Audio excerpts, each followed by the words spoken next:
Komunikasi ialah proses pengalian pengertian dalam bentuk gagasan atau informasi dari seseorang ke orang lain yang melibatkan lebih dari sekedar kata-kata yang digunakan dalam percakapan, tetapi juga ekspresi wajah, intonasi, titik putus lokal, dan sebagainya. Komunikasi kelompok juga dapat diartikan sebagai sekumpulan orang yang mempunyai tujuan bersama, yang berinteraksi satu sama lainnya untuk mencapai tujuan bersama, mengenal satu sama lainnya, dan memandang mereka sebagai bagian dari kelompok tersebut.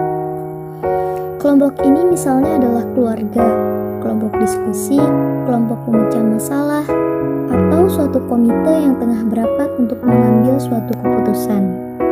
Dalam komunikasi kelompok juga melibatkan komunikasi antar pribadi. Karena itu, kebanyakan teori komunikasi antar pribadi berlaku juga bagi komunikasi kelompok. Selain itu, komunikasi yang berlangsung antara beberapa orang dalam suatu kelompok kecil seperti rapat, pertemuan, konferensi, dan sebagainya.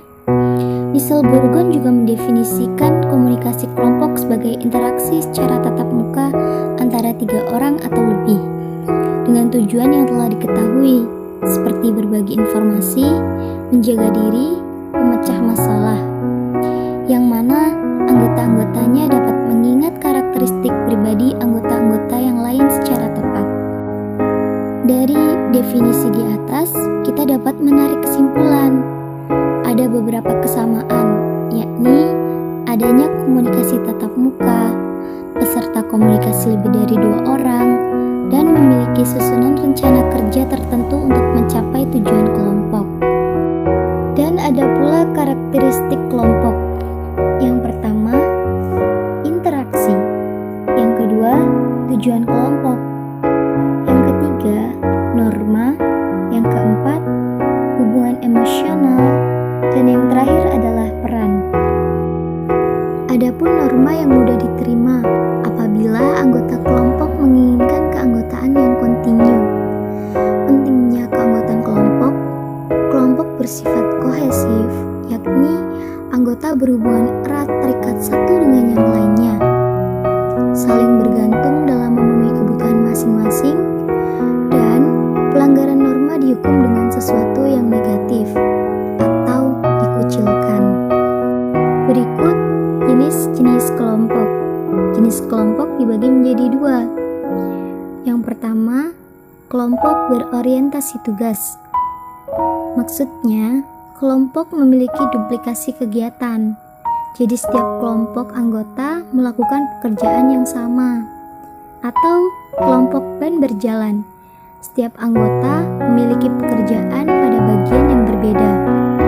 Dan yang kedua, kelompok berorientasi pribadi dan sosial, yakni kelompok yang bertujuan untuk menciptakan semangat positif antar sesama anggota kelompok.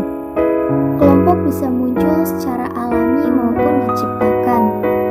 Kelompok alami terbentuk dari kegiatan spontan individu, contohnya kelompok backpacker.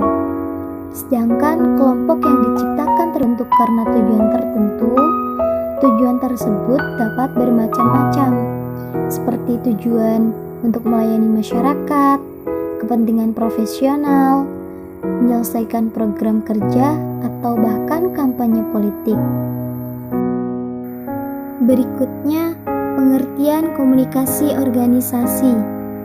Secara sederhana, komunikasi organisasi merupakan pengiriman dan penerimaan pesan di dalam organisasi. Komunikasi memungkinkan terjadinya koordinasi kegiatan yang dilakukan oleh sejumlah orang.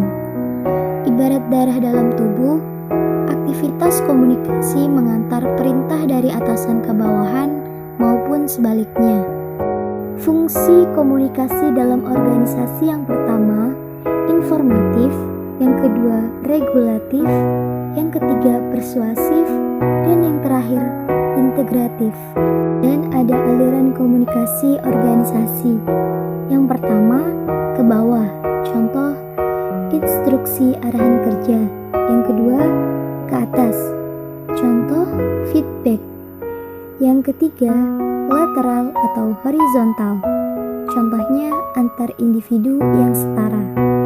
Untuk penutupan pada pertemuan kita kali ini, saya akan menampilkan beberapa skema untuk mengatasi konflik dalam organisasi.